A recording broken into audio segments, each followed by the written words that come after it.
Hi friends, welcome back to Paru Naresh recipes. నేను పారిజాత. ఇవాళ మన స్పెషల్ రెసిపీ వచ్చేసి బెండకాయ ఫ్రై. ఈ బెండకాయ ఫ్రైని మనం అచ్చం ఫంక్షన్లలో తింటూ ఉంటాం కదా, ఆ స్టైల్లో చేసి చూపిస్తాను. చాలా బాగుంటుంది. సో మరి ఎలా చేయాలో చూపిస్తాను, మీరు ఒకసారి ట్రై చేయండి.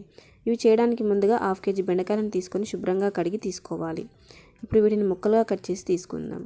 చూడండి, ఇలా మరీ పెద్దగా కాకుండా మరీ చిన్నగా కాకుండా ఇలా మీడియం సైజ్ ముక్కలుగా కట్ చేసి పెట్టుకోవాలి. ఇలా అన్నీ కట్ చేసుకున్నాక ఇప్పుడు స్టవ్ ఆన్ చేసి కడాయిలోకి ఒక 3-4 టేబుల్ స్పూన్ల ఆయిల్ తీసుకోండి. ఆయిల్ కొంచెం ఎక్కువే పడుతుంది ఈ ఫ్రైకి.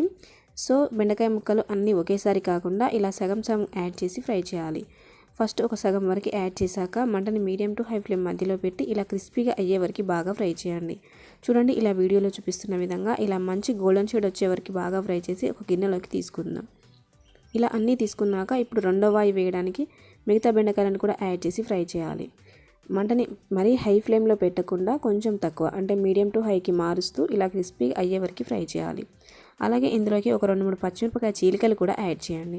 ఇవి ఒక పక్కన ఫ్రై అవుతుండగా మరో పక్కన చిన్న మిక్సీ గిన్నెలోకి 7-8 వరకు పొట్టుతోనే ఉన్న వెల్లుల్లి రెబ్బలు, 2 టీ స్పూన్ల కారం, 1 teaspoon salt, 1 teaspoon ధనియాలు యాడ్ చేయండి. ఇలా యాడ్ చేశాక మరీ మెత్తగా కాకుండా ఇలా కోర్స్లా గ్రైండ్ చేసి పక్కన పెట్టేసుకుందాం. చూడండి, మరో పక్కన బెండకాయలు కూడా ఆల్మోస్ట్ ఇలా మంచి కలర్లోకి క్రిస్పీగా ఫ్రై అయ్యాయి. ఇప్పుడు గిన్నెలోకి తీసుకున్నాక ఇప్పుడు అదే ఆయిల్లోకి ఒక పావు కప్పని పల్లీలు, 1 రెమ్మ కరివేపాకు వేసి ఫ్రై చేయండి. ఇవి మరీ మాడిపోయినట్లుగా కాకుండా ఇలా క్రిస్పీగా అయ్యే వరకు బాగా ఫ్రై చేసి బెండకాయలు తీసుకున్న గిన్నెలోకి తీసుకుందాం. అలాగే మనం ఇందాక గ్రైండ్ చేసిన వెల్లుల్లి కారాన్ని కూడా యాడ్ చేయండి. ఇలా యాడ్ చేసి అంతా ఒకసారి బాగా కలిసే విధంగా కలపండి.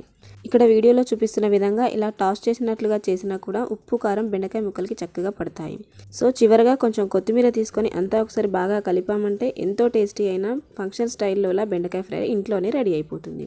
ఏంటి ఫ్రెండ్స్, సింపుల్ బెండకాయ ఫ్రై రెసిపీ నచ్చిందా? నచ్చితే డెఫినెట్గా ఈ వీడియోని లైక్ చేసి మీ ఫ్రెండ్స్కి షేర్ చేయండి. మీరు ఒకసారి ఇంట్లో ట్రై చేసి మీ ఫీడ్బ్యాక్ని కామెంట్ చేయండి. ఇలాంటి సింపుల్ అండ్ ఈజీ రెసిపీస్ కొరకు నా ఛానల్ని సబ్స్క్రైబ్ చేసుకొని పక్కనే ఉన్న బెల్ ఐకాన్ని యాక్టివేట్ చేయండి. Thanks for watching.